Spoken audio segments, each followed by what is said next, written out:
2019 emergence of the infectious coronavirus disease globally impacted the way we work, socialise and live in the world.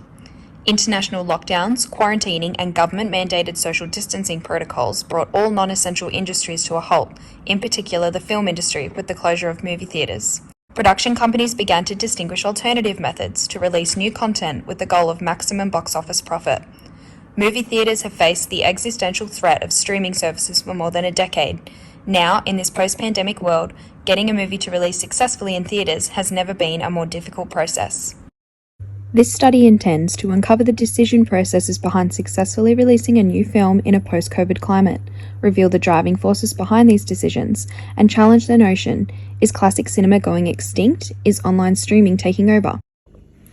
This study exposes how film production and release is evolving and demonstrates what it takes to compete in the cutthroat industry of film production following the 2020 pandemic. A survey was developed to collect quantitative data to assess the demographics, thoughts, opinions and feelings of the public in regards to cinema versus online streaming. The purpose of the survey debunks how the community contributes to the success of film release in cinema as opposed to paying for films at home. Are cinemas going under with the rise of streaming service giants such as Netflix and Prime TV?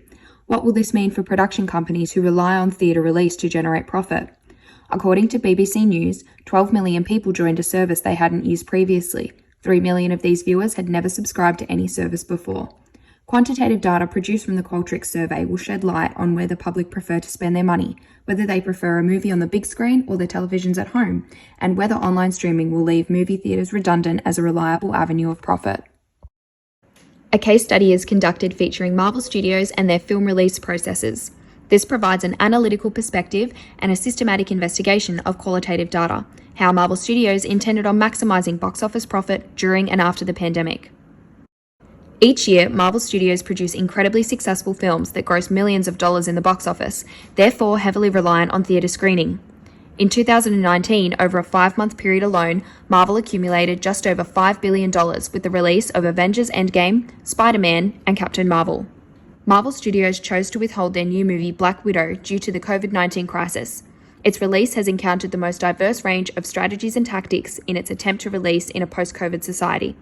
Interestingly, Walt Disney Company acquired Marvel Studios in 2009, providing a platform for Marvel to release all new content with the Premier Access feature. The qualitative data from this case study would quantify the perseverance of movie theatres despite the threat of social distancing and successful streaming services, and it raises the question, will online streaming trump theatre release when procuring profit? Through the comprehensive research methods, the information obtained from the proposed project would provide value through its function as an effective roadmap for the successful release of films in the post-COVID climate. This research would also present valid data for the film industry to determine the most popular avenues of advertisement, marketing, and creating maximum box office profit, also allowing theatres to adapt their business model to developing trends in viewership. The initial academic literature on this topic suggests that COVID-19 has completely transformed the cinema landscape. However, current literature has determined that the coronavirus is merely accelerating the pre-existing decline of cinemas. This project aims to solidify and contribute to this research. In short, this project will reveal how to successfully release a film in a post-COVID world.